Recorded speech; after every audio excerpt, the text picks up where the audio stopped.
Welcome everybody. We'll start in a minute. Let's give everybody some time to join.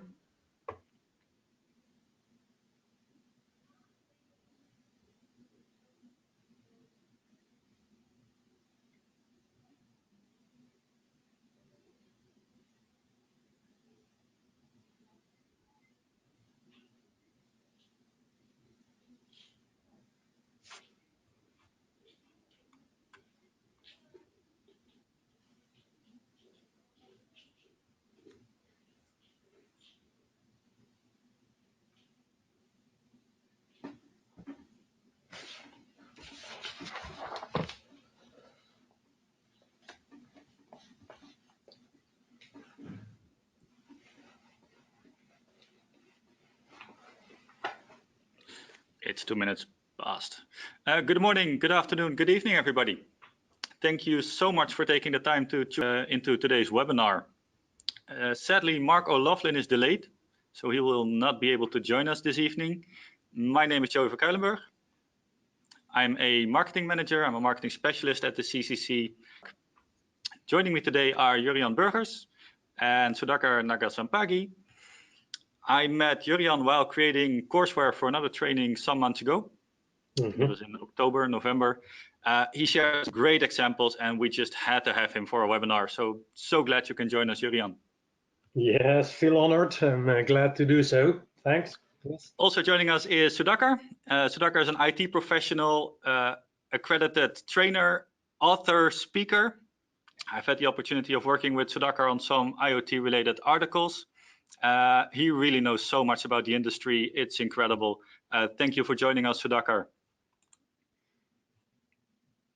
I think we've lost Sudhakar there for a bit. That's okay. He can rejoin us. That's fine. The agenda for today, we'll go over a bit of a basic understanding of IoT.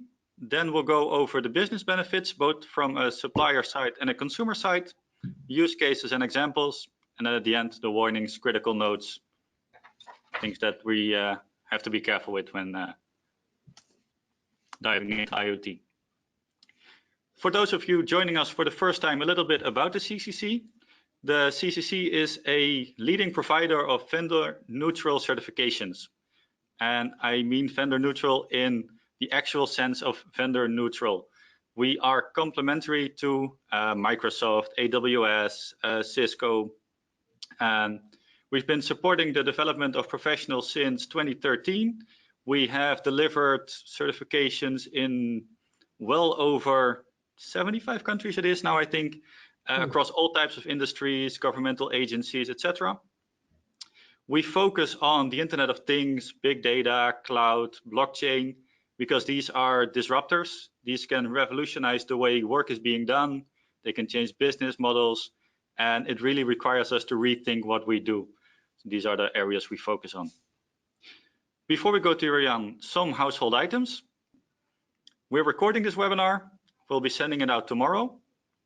If you have any questions, there's a control panel on your right-hand side. You can type your questions. When possible, we will answer them during the webinar.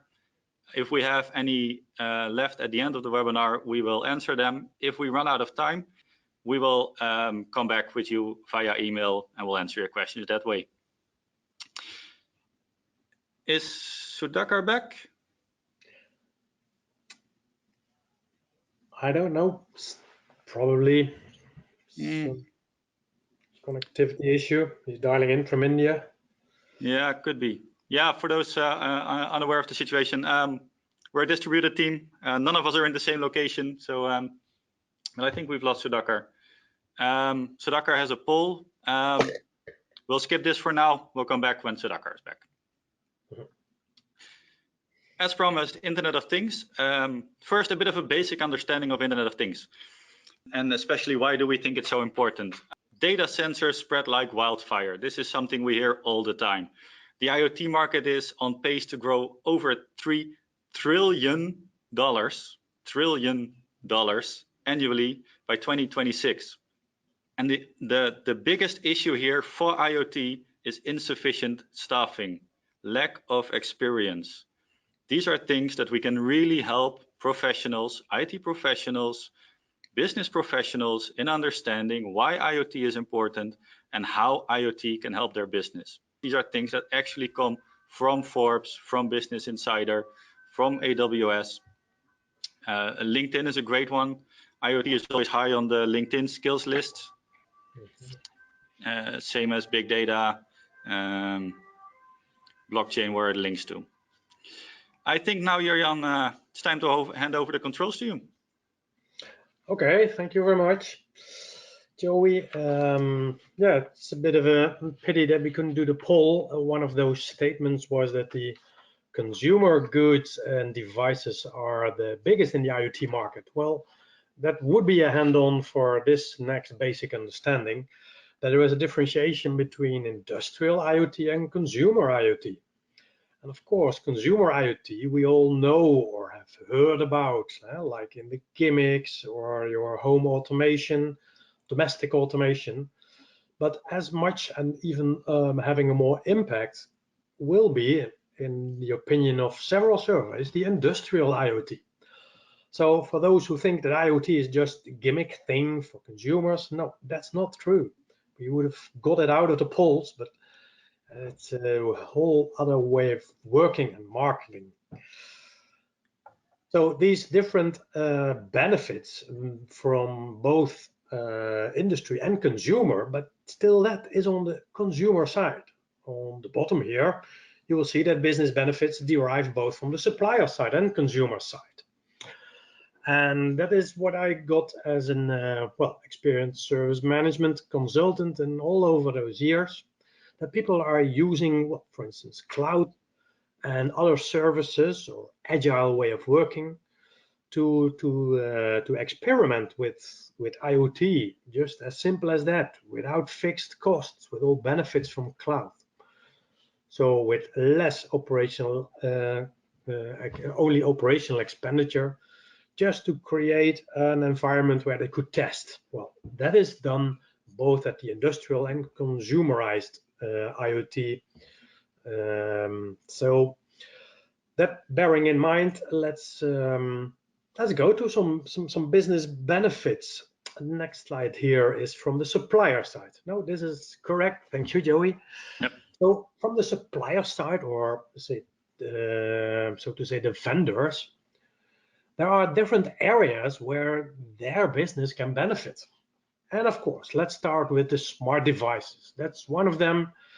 Also, one of the answers in the polls that IoT was all about smart devices. Well, that's not true.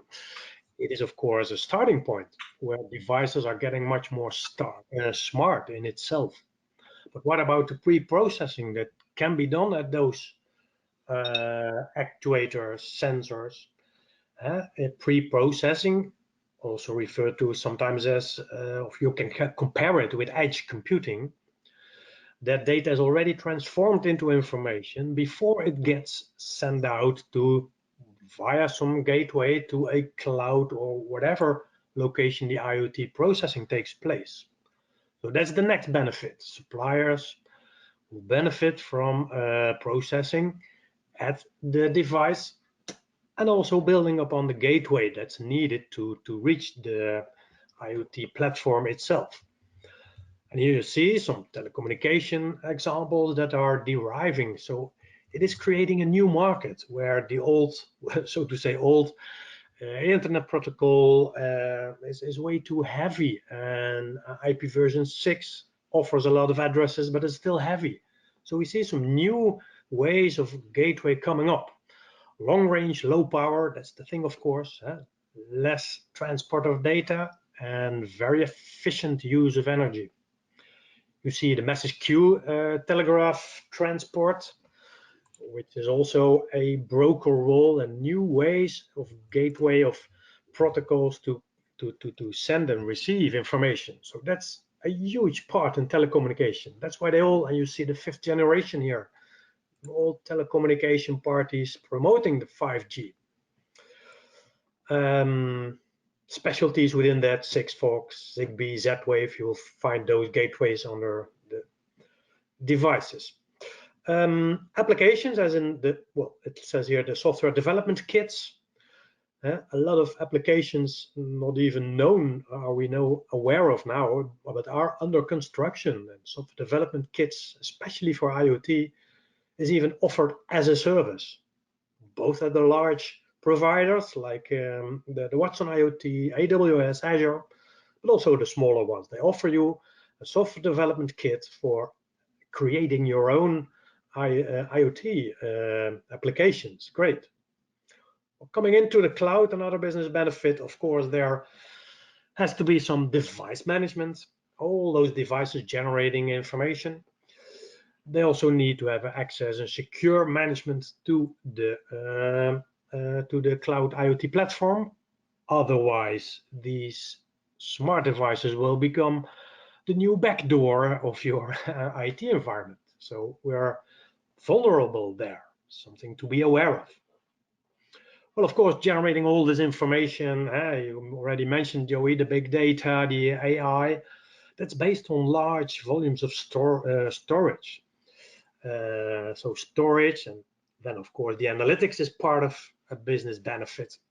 And, of course, and that makes a difference between big data and IoT data, is that it can have rule-based actions back to the actuators. And then, in total, you call it a IoT as a service ecosystem where all of these come together. So that's from supplier side. From consumer side, you can think of the consumer as in industrial and the consumer, the domestic part, but both of them will have some benefit of it out of what? For instance, take the industrial part, the predictive maintenance, one of the first things mentioned, predictive maintenance, more than just measuring the usage of a system. It can be fully and online gathered all this information and analyzed.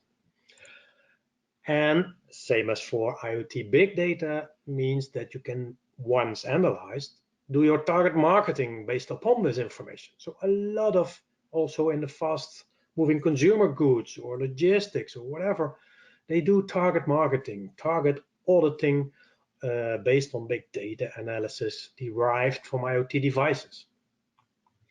Taking a step further on, as in geographically spread, we have smart cities, safety traffic control, things we're already used to on the highways, but in interconnecting these IoT ecosystems all together, you can form smart cities. And I saw in one of my assignments at the Port of Amsterdam, a great example of some of those ecosystems combined all together, make it a smart harbor, a smart port, like Port of Amsterdam and Rotterdam are really going to make all these systems connected to one another. And what you see here, what they do and what a lot of business benefit is that you can hook on with your customer, whether it's industrial or consumerized, for a longer period of time. You get a shift from product to services. Where in the old days you were only selling products, now you're selling a service. It's better for the longer term and to get, well, it's not a vendor lock-in, but you get more intimacy with your customer, long-term relationships. This will help new business models arrive that we are nowadays not even aware of, just by thinking, what can we do once we are in contact with our end customers? Talking about user experience, customer experience, measuring this.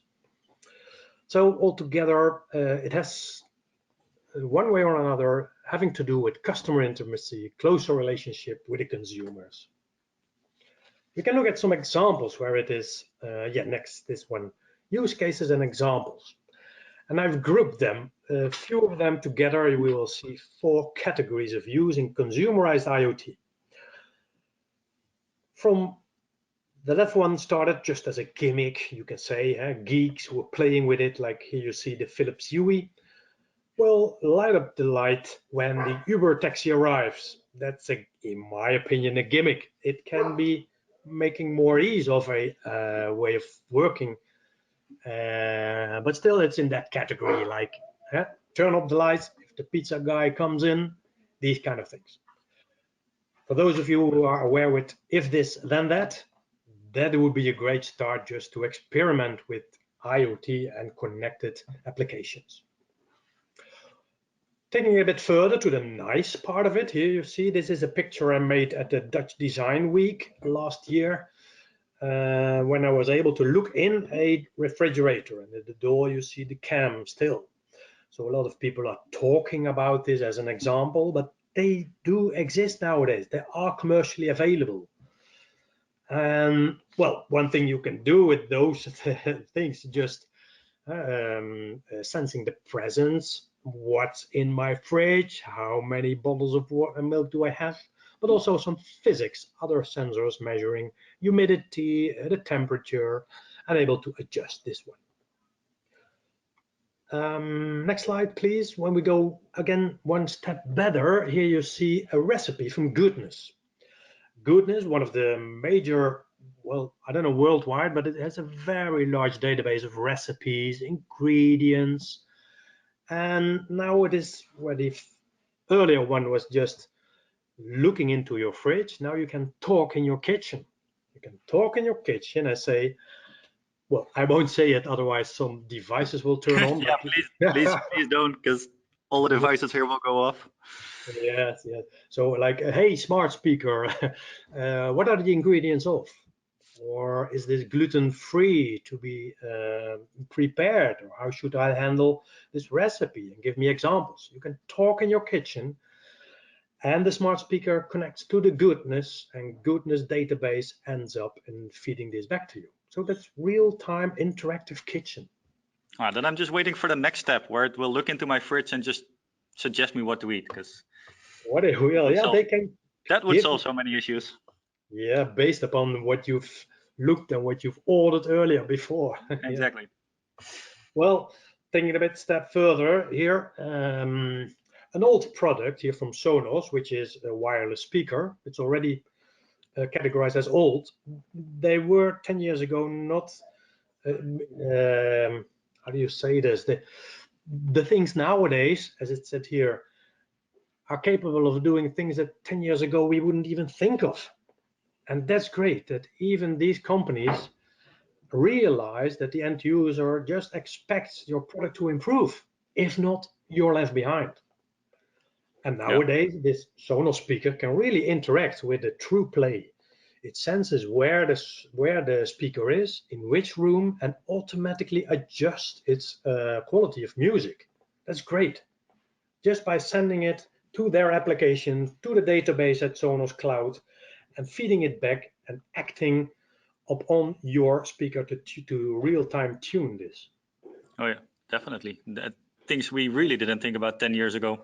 No, imagine the hook on with the customer during his product lifecycle. Instead of just selling a speaker, they're selling an experience that lasts for the lifetime of the component and even more. Yeah. Oh yeah, definitely. Thank you, Jurian. Let me. Sudhakar. Sudhakar, I'm sorry. back. We lost you there for a bit. Yeah, right. So hello, everybody. I'm back here. And let me take you to an interesting case of Amazon Go, which is brought in a new dimension in consumer shopping. While shopping at malls or stores, we all know the frustration of waiting in long queues at the checkout counters, especially during weekends and the holiday season. So Amazon has brought in a new dimension here in grocery shopping, which turns into a very pleasant, smooth, and efficient experience. In fact, the store's IoT ecosystem relies on many RFID chips. They have CCTV cameras are placed around the stores, customers' smartphones, which are connected to their Amazon accounts via a dedicated app, as well as certain aspects of computer vision and deep learning. So as a result of this, today there are no human cashiers required or long queues, or even if you have forgotten your cash or credit cards, that is simply good enough. one can quickly access to everyday products, especially groceries and convenience goods in these stores. It's a simple turnstile entry. Consumer can scan in with their Amazon app, which is downloaded on their smartphone, and the consumer can go around the store, pick up items, add to the bag, and shop like a normal shopping experience. The system analyzes what the customer takes and automatically adds it to their virtual cart, processing the payments for the products after they leave the store. And when the consumer exits, he receives an electronic receipt. In fact, the system is also highly responsive. For example, it can identify when a shopper took an item but decided to return or put it back. And an incident also happened where a shoplifting attempt by a New York Times journalist was immediately tracked by Amazon systems, and the item was added to his bill. Now that's the kind of IoT. I didn't think about 10 years ago. Yeah, that's a good one. Exactly. So that is how Amazon is revolutionizing the IoT's mind space. Next slide, please. Yeah. Because of the time, we are we're already 22 minutes. I'm going to skip a few examples. This is a really nice one, so I definitely don't want to skip this one. I think you're on this. This is your example. Yes. This one is this is a more advanced one even. Yeah, it gives an overview from fast-moving consumer goods. In this case, the candy bars, Kit Kat.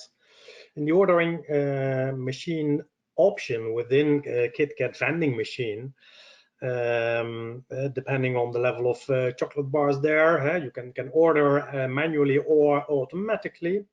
It sends out the request by Sigfox, which is a combination, of course, on top of the used protocols, but this is a special protocol for the IoT. It comes to the cloud environment where the storage takes place, and at the background it comes into the service offices from Nestle. And then, of course, you can or have to approve that you really want to buy this, and not just hijacking the machine and let the order ship to your home address. That is a risk there. So risk is involved, money is involved, the data transformation is involved, new protocols, cloud service, the total supply chain, the delivery. That's a good example of seeing that one company has to add multiple parts of the total supply chain or business possibilities, as I mentioned earlier.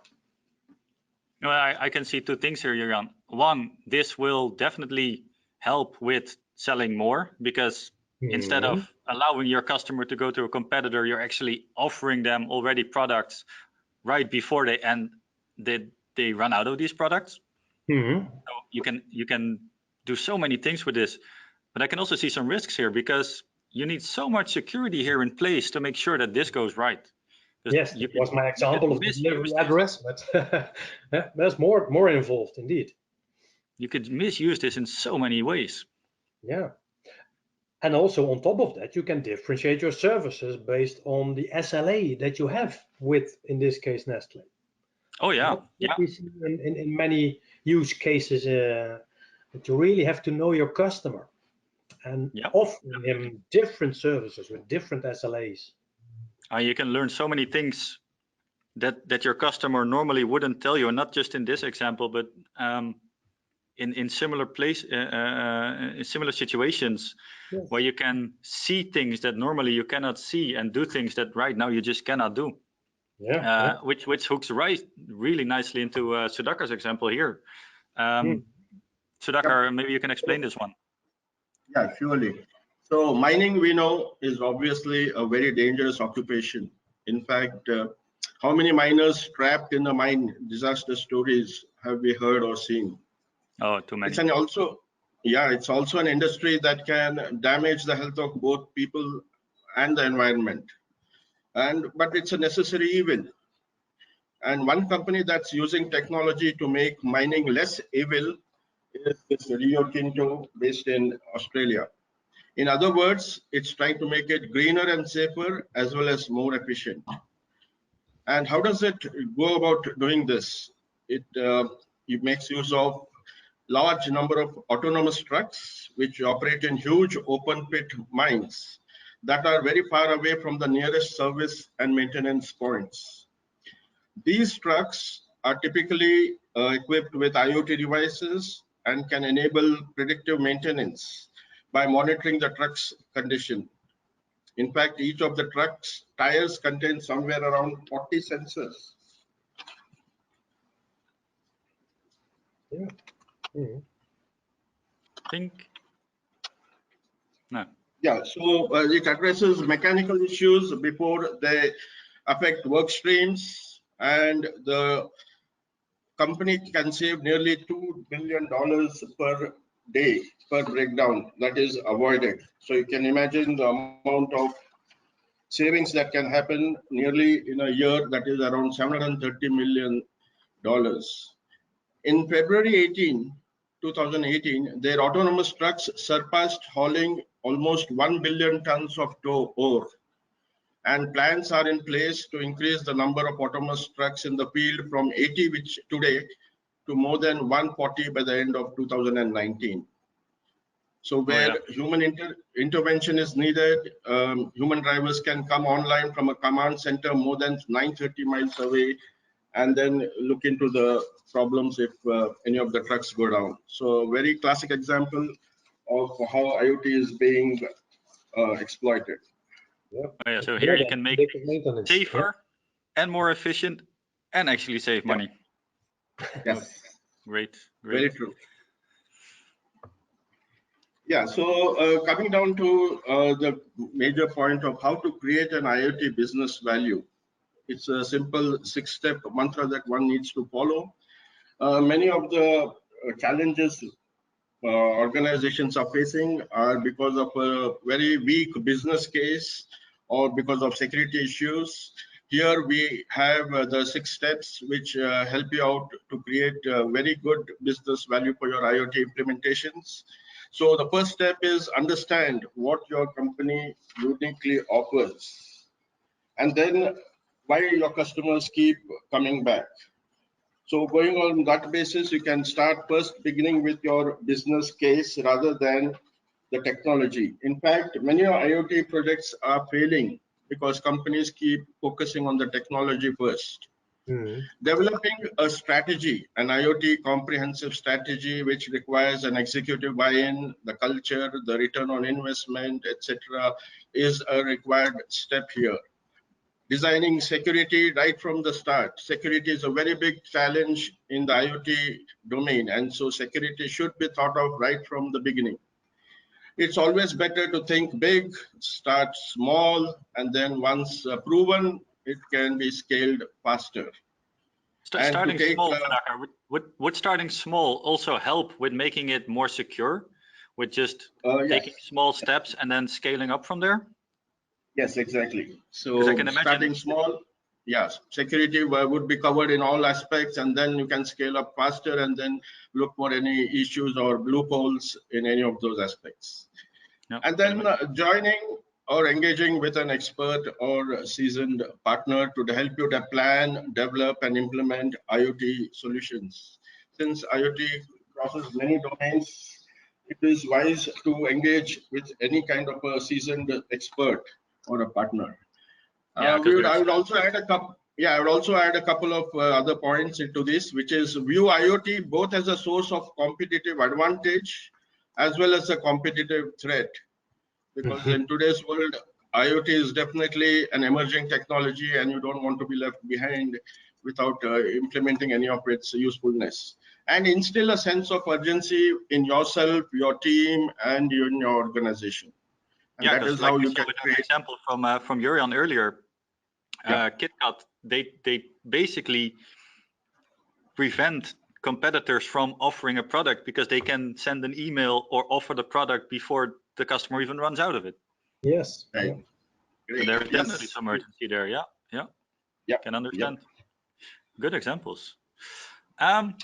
Security, Sudhakar. Here's a nice one. Yeah, here's a very good example of security. Security, a big issue in IoTs. In fact, this is a real incident which happened with a Jeep in somewhere in 2015. Let us imagine that you are driving a car on a highway at say 70 miles per hour. And suddenly if you observe that the AC starts blasting out freezing air, and the radio starts switching stations on its own or blaring very loudly, the wipers turning themselves on with the wiper fluid spurting across the windshield, and the car is eventually brought to a halt of the highway, like in the picture. So what would you do? In fact, you're at the mercy of the hacker. It looks scary, isn't it? This was actually a test performed by the good guy hacker or a white hat hacker. They just wanted to see the security implications.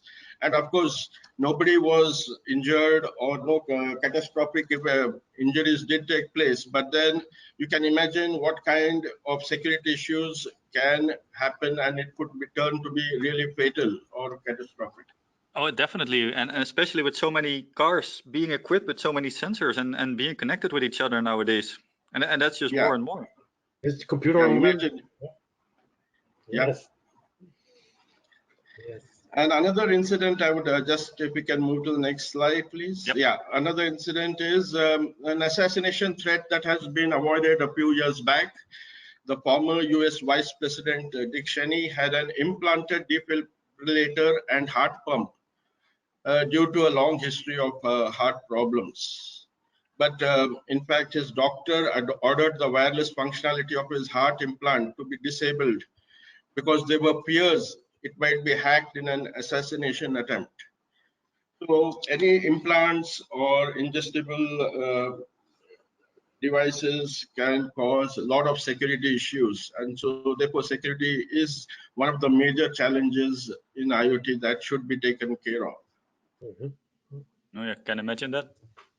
Yep. Okay. Yeah, this. Yes, you did. This, thank you, Sudhakar. That's not only, as you said, in the steps to take a business value, not only to create and think about the product itself. I compare them always with the top of the iceberg. That's the products. But as much interesting as the product itself is the way that we handle them. So that's we and the handling, the processing. So first of all, it must bring value to the customer. That's clear. If not, you get skipped. But secondly, you have to have an operating model to keep this up and running. And this really changes the way compared to we do it in IT.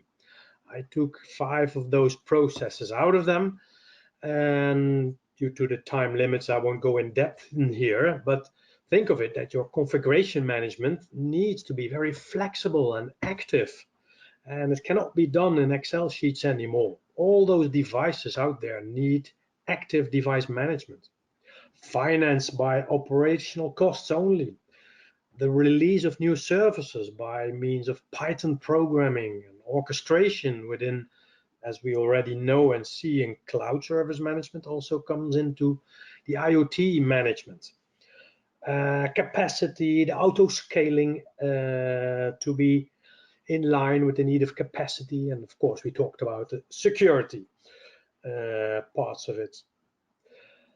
So from that point here, we're looking at the processes. We already looked at the products. And in the next slide, please, Joey, you will see also the people and the organizations involved in it.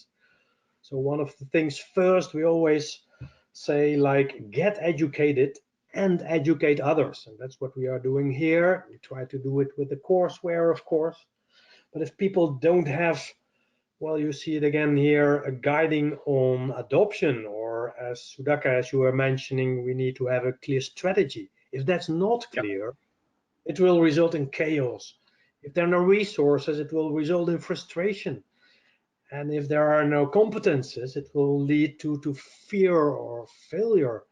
So that's why and how we can add people with knowledge, with just guiding them in their adopting way, because this is promising. It's going to be very fast, and we have to keep track on that. And we have to help the community in order to get the much out of it. So you see a bad thing here, or a downside, how do you say this? The challenge is too much focus on technology again. And lack of standardization. Well, this is becoming slightly more mature, but we are still not there yet.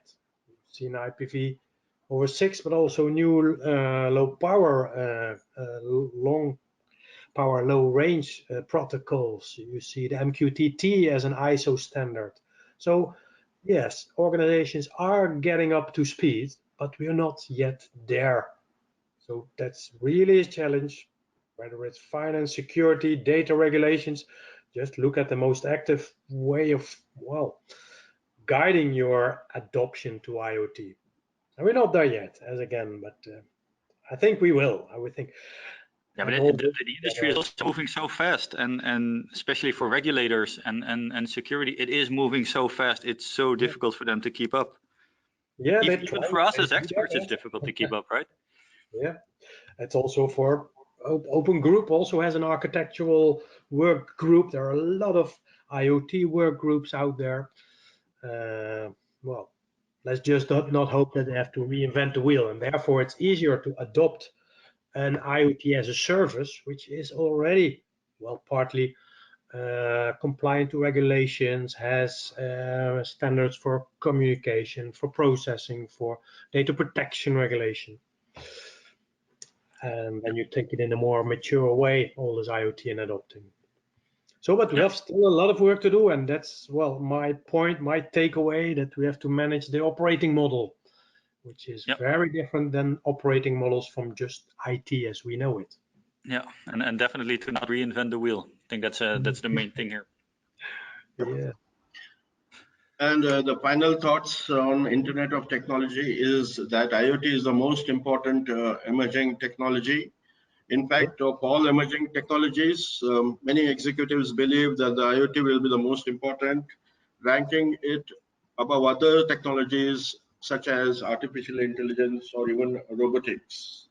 Yeah. And so for a better life today at the workplace and at your home, now is the time that you have to act, learn, and implement IoT for everyone's benefit. Yeah, that ties nicely into how I started it, that the skills that are needed are so highly valued by employers. It's unbelievable. Yeah. A little bit about the course. I realize we don't have that much time. We also don't need to go over this in detail. As CCC, we offer a great IoT foundation course, great for enthusiasts, engineers, architects, business managers, portfolio managers. It's a really complete course. It covers the basics, it covers concepts, terminology, it includes advantages, monetization models, especially the mantras, the 6 that Sudhakar already mentioned, the business examples that Jurian mentioned. There's numerous other things. Risk and compliance. Technologies. Risk and compliance is there. Yeah. Risk and compliance, very important one, of course. It's a very complete course. If you're interested, contact me, contact us through the website even. You can also find all the information there, of course. It's a classroom one, self-study, virtual classroom. It's a really complete course. As I promised before, a little bit about the CCC. We offer a very complete portfolio. You also see there security, IoT, big data, blockchain. Sudhakar also mentioned AI earlier, also in there. And it's aligned with what vendor-specific courses are. So it's aligned with Cisco, with IBM, with AWS, and the likes. And that's how we always, that's what we always come back to. Are you digital ready? Are you ready for how fast the industry is moving? Are you ready for how fast things are changing? Are you really ready for how you have to work tomorrow, the day after tomorrow, next year? The industry is moving so fast. We also have a skill survey. We're assessing how ready the IT workforce is, how ready you are, because all the organizations are in a transformational journey, and organizations are readying themselves for becoming digital organizations. There's not just the organization that started as digital natives. There's a lot of organizations that are in a transformation right now. To demonstrate the importance of this journey, also for the IT professionals working at these organizations, to assess the readiness, we're hosting the digital skills survey. It's still open. You can still find it on the website. I'll include it in the email that goes out tomorrow with a link. If you're interested, it's a really great survey. It will be a very nice report. There is still time to complete it if you want to. That being said, I think we still have time for 1 or 2 questions. Thank you so much, Jurian and Sudhakar, for the information you gave already. I hope you still can both stay for 1 or 2 minutes, because there is a couple of questions coming in. One of them is, what could be the effect of the implementation of 5G on the Internet of Things? Because that's also something, of course, we hear a lot about right now. Is that something that is easy to answer? Is it something we should park or come back to via email? Well, out of the overview, I can just tell you that with the 5G, which is the next landmark, connections will be about 50 to 100 times much faster than the currently available 4G wireless. But right now, I think the 5G wireless technology is not yet ready to launch. And there are final guidelines for the 5G networks, which need to be approved, that I don't think will happen till 2020. But anyway, the vendors are all getting ready for this stiff market, and the competition is fierce. Yeah, there will be more of data that will be flowing through. So there will be upgrades required for the infrastructure, and security issues. All these will pop in when we transform to the 5G network. But, yes, we can. But it's also possible on 4G yet. It will definitely accelerate the adoption, but IoT examples on 4G are as good as they are. So it's not mandatory to be on 5G. No, definitely not. Definitely not. It's also, as Sudhakar said, an up-and-coming thing. It's not there yet, but can definitely understand. Some more questions coming in, and I have to read them as they come in, so sorry for that. Do we have use cases on how IoT can be operationalized on a market standard ITSM platform? Asset management, yeah, of course, asset management, a very important one. Jurian, you're an ITIL expert. Yes. This might be right up your alley. That's also the last question, because we have 45 minutes today, and we are now at 44 minutes. So sorry for the other questions coming in. We can't answer them anymore. We will get back to you via email. One of the things, as we already saw from IT service management compared to cloud service management, is that we have to have an active CMDB. The active CMDB, same goes for IoT. All those devices out there, they're much more than the ITD devices.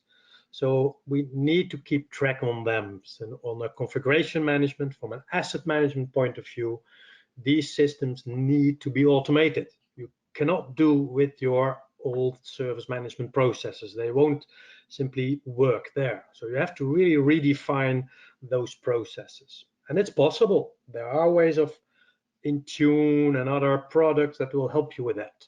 Inventory tooling, IoT platform tooling. It's already there as a service, as a part of it. Yeah. No, makes sense. This concludes the content we have for you today. Sudhakar, Jurian, thank you so much. And everybody, thank you so much for your time. Thank you for joining, and enjoy the rest of your day. Yeah, same goes for me. Thank you everybody for listening, and goodbye to you all. Have a nice day. Thanks.